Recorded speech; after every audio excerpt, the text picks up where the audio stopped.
The smoke still rose from the broken city. 3 days of fighting had turned Prime into a graveyard. Buildings that once touched the sky now lay in pieces on the ground. The sounds of battle had stopped, but the silence that followed was somehow worse. Corporal walked through the ruins with his medical bag on his shoulder. He was a combat medic, trained to save lives in the middle of war. But today, there were no lives to save, only bodies to count. He was 28 years old, with tired eyes and steady hands. The other soldiers called him quiet. They said he thought too much. Maybe they were right, but thinking kept him human in a war that tried to make monsters out of men. They were the enemy. Everyone knew this. They had silver-blue skin and violet eyes. They were taller than humans, stronger than humans, and they had killed thousands of Terran soldiers in this war. The propaganda back home called them demons, monsters from the stars. Had killed his share of them. He did not enjoy it, but war did not ask what you enjoyed. His boots crunched on broken glass as he moved through what used to be a street. The other soldiers were busy elsewhere, collecting weapons and checking the dead. Was supposed to do the same, but something pulled him toward a collapsed building at the edge of the square. The structure had fallen inward. Concrete and metal formed a small mountain of debris, but there was a gap near the bottom, a dark opening that led underground. Should have reported it and moved on. That was the protocol, but his feet carried him forward anyway. He squeezed through the gap and dropped into darkness. His flashlight cut through the black, revealing a bunker, civilian shelter. They had built it to protect their people from the bombs. It had not worked. Bodies lay everywhere. Women, elderly, some were burned, others were crushed. The smell was terrible but had smelled worse. He moved through the bunker slowly, checking each body out of habit. None of them needed a medic anymore. Then he heard it, a small sound, like a wounded animal trying to stay quiet. Froze, he turned his flashlight toward the corner of the room. There, behind a fallen shelf, he saw movement. He approached carefully, one hand on his sidearm. He pushed the shelf aside and pointed his light downward. A child stared back at him. She was small, maybe 5 years old in human terms. Her skin was silver blue like moonlight on water. Her eyes were huge and violet. Wet with tears, she was trying not to cry. She had ridges on her hands and forehead, the marks of her alien kind. She was the enemy. The child was holding the body of an old woman, a caretaker perhaps. The woman had died shielding the girl from falling debris. Even in death, her arms were wrapped around the child. Stared at the little girl. She stared back at him with pure terror in her eyes. She knew what he was. She had probably been taught to fear humans since birth. He was the monster from her nightmares. He should report this. Protocol was clear. Alien survivors went to processing facilities for questioning. Everyone knew what happened there. They did the same to human prisoners. War was cruel on both sides. But this was not a soldier. This was not a spy. This was a child, a scared little girl who had watched everyone around her die. Knelt down slowly. He put away his sidearm. He held out his empty hands, showing her he meant no harm. The girl flinched, but she did not scream. She did not run. She just watched him with those big, wet eyes. Did not speak. She probably did not speak Terran, but some things did not need words. He pointed to himself, then made a gesture of peace. He reached into his bag and pulled out a nutrition bar. He unwrapped it slowly and held it out to her. The girl hesitated. Then slowly she reached out and took it. She did not eat it. She just held it like it was proof that he was real. Made his decision in that moment. He did not think about consequences. He did not think about military law. He only thought about the fear in her eyes and how he could make it stop. He gently lifted the girl into his arms. She was lighter than he expected. She trembled against his chest but did not fight him. Perhaps she was too tired. Perhaps she understood somehow that he was trying to help. He carried her out of the bunker and into the gray light of the ruined city. Getting her onto the medical transport was difficult. He had to lie. He had to hide her vital signs among the wounded. He wrapped her in blankets and sedated her gently so she would sleep through the journey. The other medics were too busy with dying soldiers to notice one small bundle in the corner. As the transport lifted off from Prime, sat beside her and watched her sleep. Her small hand had found his finger and would not let go. He did not know her name. He did not know where she came from. He did not know that she was the daughter of the most dangerous commander in the galaxy. All he knew was that she was a child, and he would protect her. The transport flew toward the stars. Behind them, the burning planet grew smaller and smaller until it was just another point of light in the darkness. Had made his choice. There was no going back now. 1 week had passed since Prime, had not slept well since then. Every time he closed his eyes, he saw the burning city. Every time a door opened, he expected soldiers to come and take her away. The girl's name was Lyra. He learned this on the third day when she finally spoke. She pointed to herself and said the word in her soft, musical voice. Lyra. It was a beautiful name. They were hiding in Outpost Gamma 7, a Terran supply station at the edge of controlled space. Had found an empty storage room in the lower levels. No one came down here. It was safe for now. Lyra was learning fast. She picked up Terran words like a hungry child eating food, pointed at things and said their names.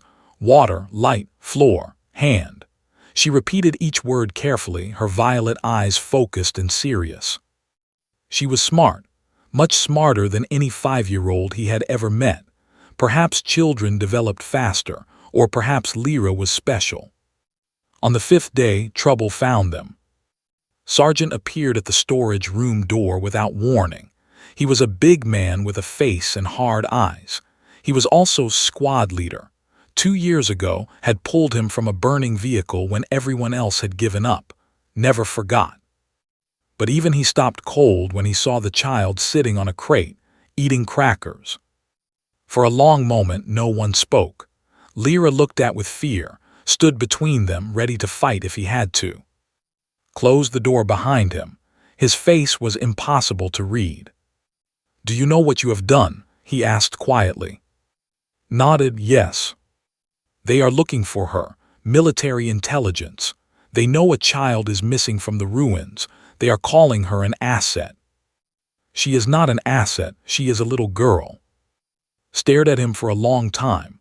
Then he sighed and rubbed his face with both hands. "You saved my life," he said. "I never paid that debt, I guess now I will." He did not report them. Instead, he helped. He brought food and water. He warned when inspectors came through the station. He found them a way out. A cargo freighter called the Pale Horizon was leaving for neutral space in 2 days. Knew someone who could get them aboard, but they needed documents. Papers that would explain why a human soldier was traveling with an alien child. This is where Doctor came in. She was a civilian scientist, traveling to the core worlds for research. She was smart, curious, and cared more about knowledge than rules. When brought her to the storage room, she looked at Lyra with wonder, not fear.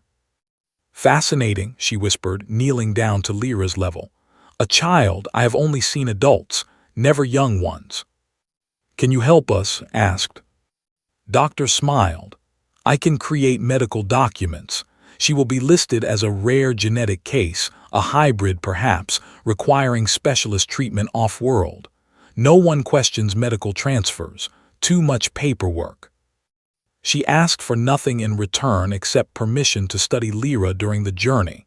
Not harmful experiments, just observations. Agreed, as long as Lyra was never afraid. 2 days later, they boarded the Pale Horizon. The ship was old and ugly, built for carrying supplies, not passengers. But it was their escape. Held Lyra's hand as they walked up the ramp. She squeezed his fingers tightly and did not let go. The journey to neutral space would take 3 weeks. Tried to relax. He tried to believe they were finally safe. He was wrong. During the 2nd week, something wonderful happened. Lyra spoke her first full Terran sentence. They were sitting in their small cabin, looking out the window at the stars, was pointing at different lights, trying to explain what they were. Lyra tugged his sleeve. He looked down at her. "Safe," she said clearly. "I am safe." Felt something break inside his chest. Not a bad break. The kind of break that lets light in. He pulled her into a hug, and for the first time she hugged him back without trembling. But the universe was not finished with them yet. On the 15th day, Doctor called to the bridge. Her face was pale. "Look," she said, pointing at the scanner screen. A ship was following them. It was small and fast, matching their course exactly. The signature was unmistakable. "Yes." "They found us," whispered.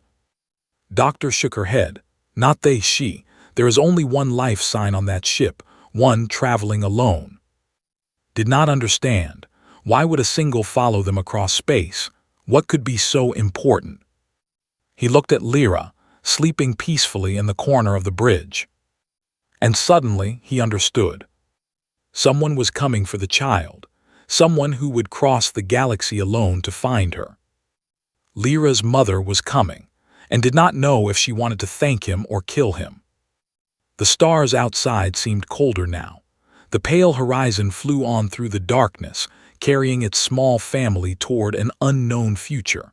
Behind them, the ship followed like a ghost. Sat beside Lyra and watched her sleep. Whatever came next, he would face it.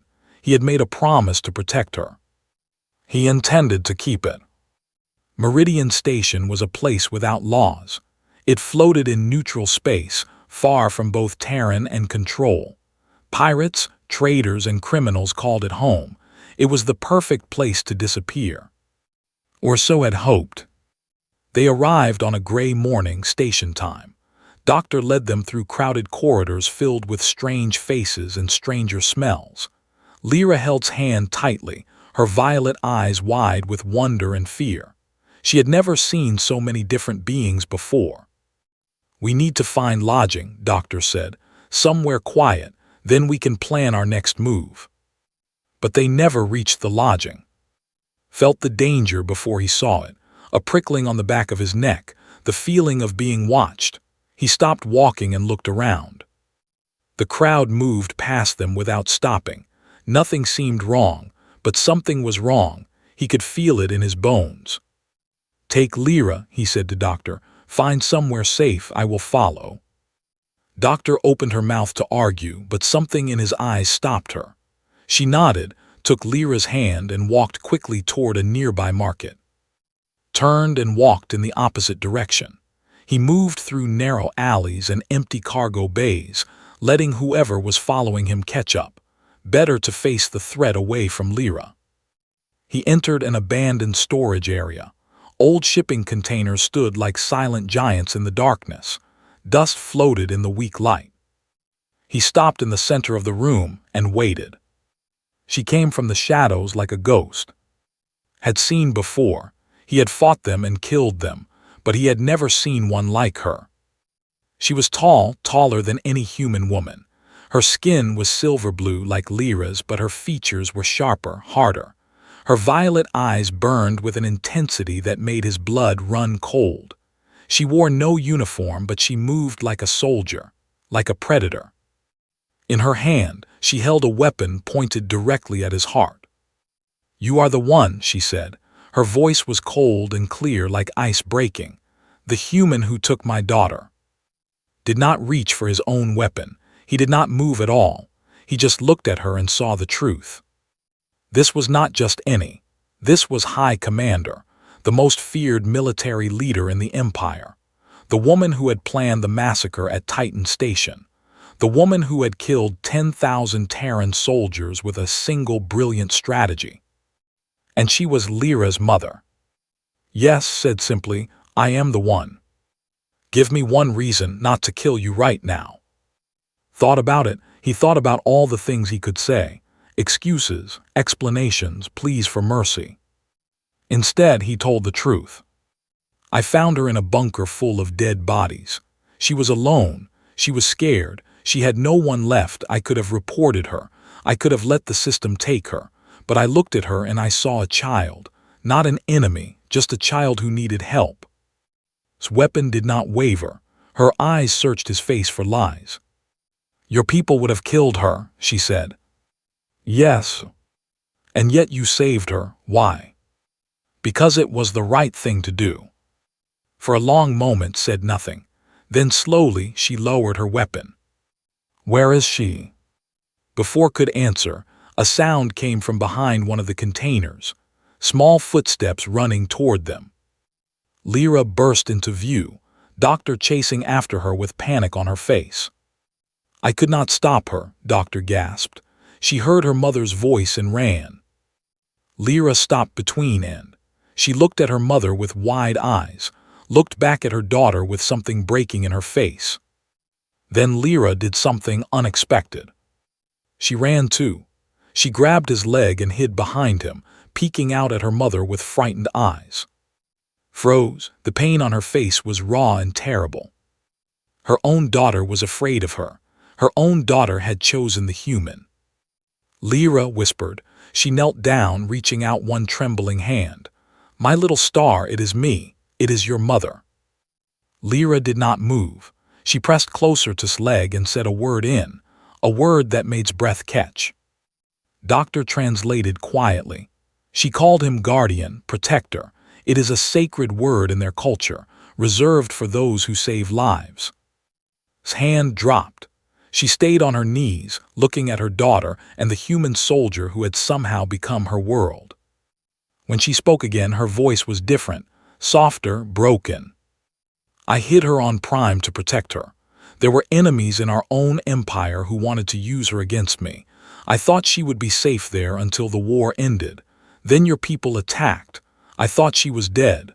For weeks, I thought my daughter was dead.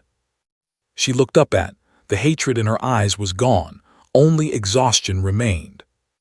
I came to kill you. I came to take back what was mine, but she chose you. My daughter chose you. Did not know what to say. He placed a gentle hand on Lyra's head. Stood up slowly, she put away her weapon. I will not take her by force. I will not make her afraid of me again. She paused. Let me stay. Let me watch. Let me understand what you have done that I could not. It was not a demand. It was a request. The most feared commander in the galaxy was asking for permission. Looked down at Lyra. She was watching her mother now, not hiding. Perhaps she understood more than anyone knew. All right, said, you can stay. Nodded, something passed between them, not friendship, not trust, but the beginning of something neither of them could name. Outside the cargo bay, the station carried on with its chaos. But inside, 3 broken people and 1 frightened child had taken the first step toward becoming something new. Something like a family. They had been on Meridian Station for 12 days when everything fell apart. Woke to the sound of alarms. Red lights flashed through their small rented room. Lyra was already awake, sitting up in her bed with fear in her violet eyes. Across the room was on her feet, checking her weapons.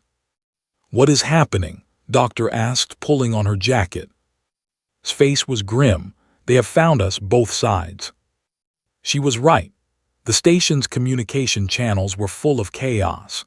Terran intelligence agents had arrived, searching for a missing soldier who had stolen an asset. At the same time, a patrol ship had docked, looking for a traitor commander who had abandoned her post.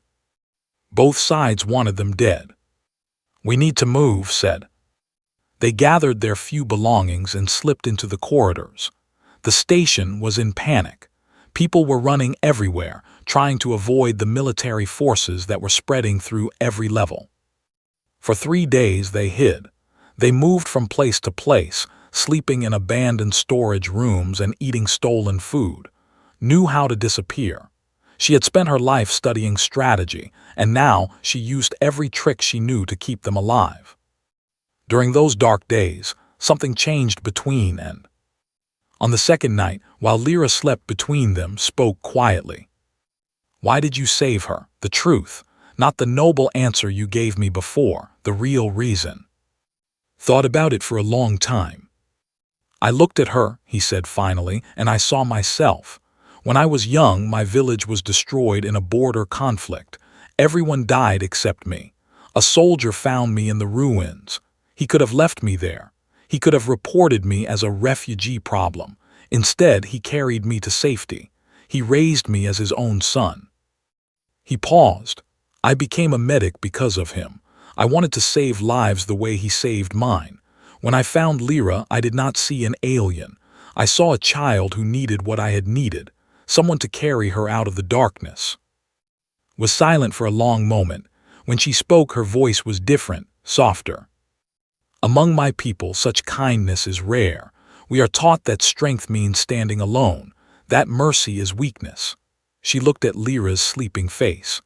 I was never good at being a mother. I knew how to command armies, but I did not know how to hold my daughter without making her feel like a soldier. She was always afraid of me, even before Prime. She is not afraid anymore, said.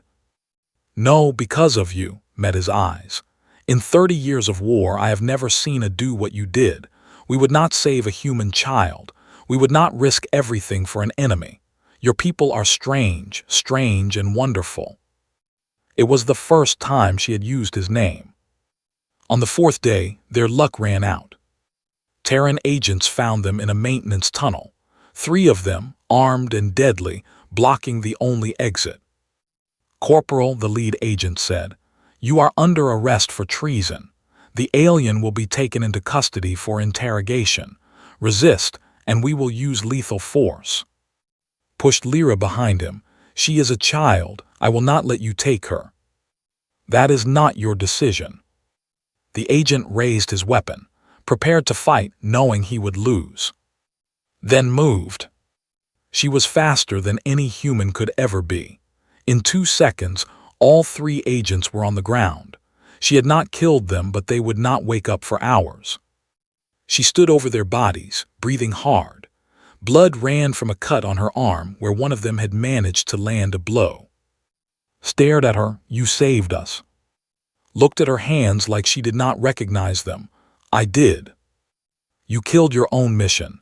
You attacked Terran soldiers to protect me." "Yes," her voice was strange, confused. "I did not think, I just acted. When I saw him point the weapon at you, She stopped, unable to finish. Something had changed, something that could never be unchanged. They escaped through the tunnels and found a stolen shuttle in the lower docks. Was wounded, the cut on her arm deeper than it looked. As they flew away from Meridian Station, made her sit while he cleaned and bandaged the wound. "You should have let me die," she whispered. "It would have been simpler for everyone."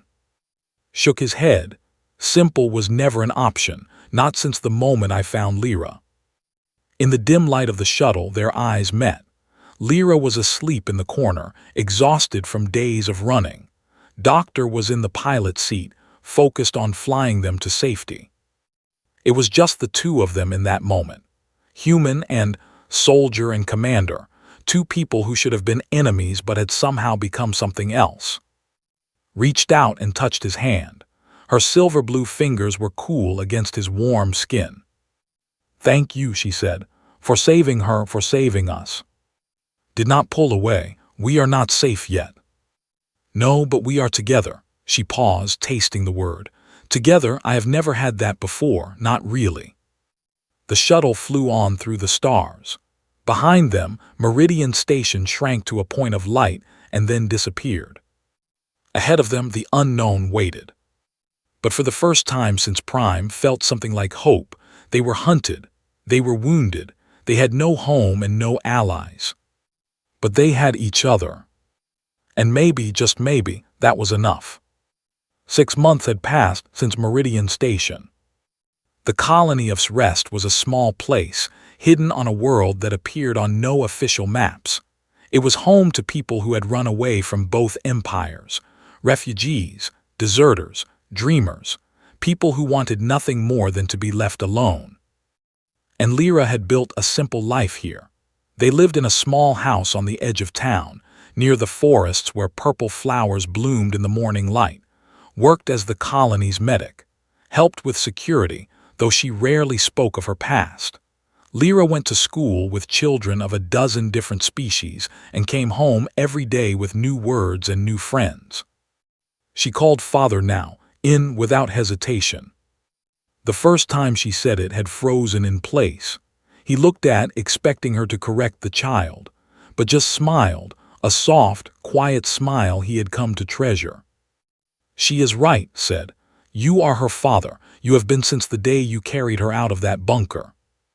Those words changed something inside. A door opened in his heart that he had kept locked for years. Doctor visited sometimes. She had started a small research center on a nearby moon, studying the biology of different species. She always brought gifts for Lyra and stayed for dinner, asking endless questions about culture that answered with surprising patience. I am writing a paper, Doctor explained one evening, about human biological compatibility, purely academic, of course. Raised an eyebrow, pretended not to understand. Lyra just laughed, not knowing why the adults were suddenly uncomfortable. Life was good, simple, peaceful. But peace never lasts forever. The warship appeared in orbit without warning. Was in the clinic when the alert came. He ran home and found already preparing for the worst. Her old weapons were in her hands. Her old soldier's eyes had returned. Who is it? He asked.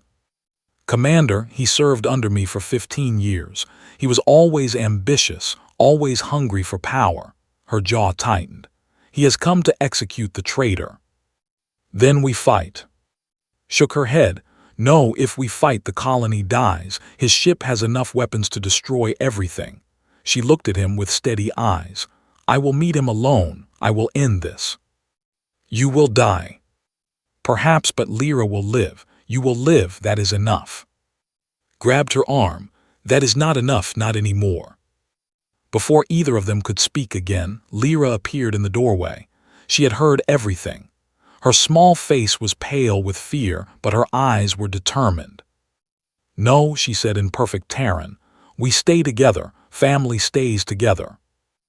Resolve cracked. She knelt down and held her daughter. My brave little star. In the end, they went together, all three of them. Doctor stayed with the colony, ready to evacuate if things went wrong. The meeting point was a clearing in the forest. Commander was waiting with 20 soldiers, all armed, all ready to kill. Was tall and sharp-featured, with cold violet eyes and a smile that held no warmth. He looked at with contempt. High Commander, he said, you were a legend, now look at you.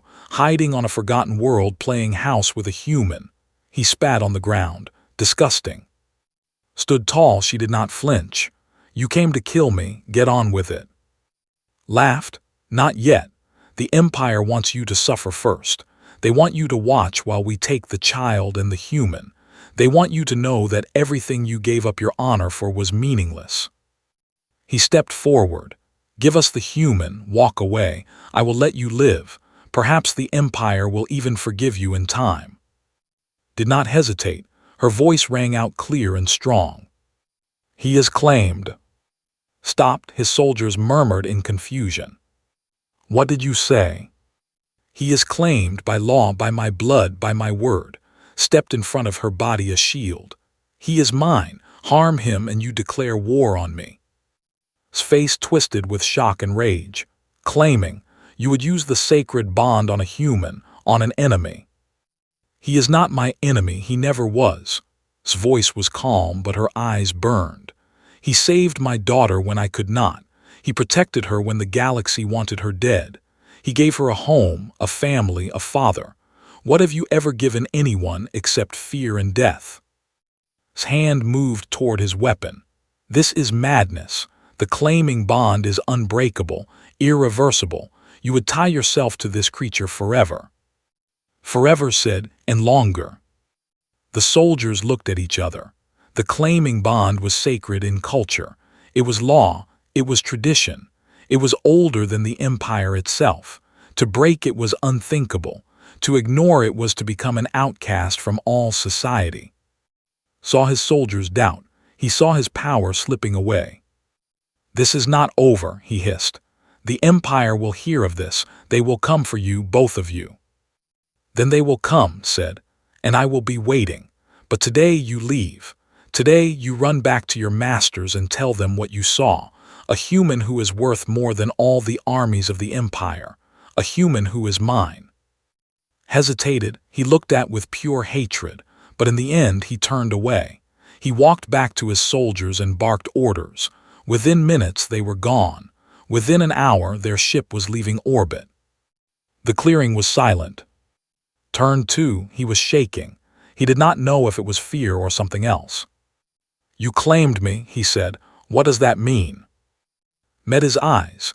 "It means I will never let you go. It means Lyra has a father in the eyes of my people. It means—" She paused, searching for words. "It means I stopped fighting what I already knew. You are not my enemy. You never were. You are my family. You are my home." Lyra ran to them and grabbed both their hands. She was crying and laughing at the same time. "Father," she said to, "Mother," she said to, "Home." Pulled them both into his arms. The feared commander, Lyra the rescued child, his family, his impossible, wonderful family. They stood in the clearing as the sun set over rest. Purple flowers swayed in the breeze. Somewhere a bird was singing. "What happens now?" asked. Smiled. It was a real smile, full of warmth and light. He had never seen anything more beautiful. "Now we live," she said, "together." And they did.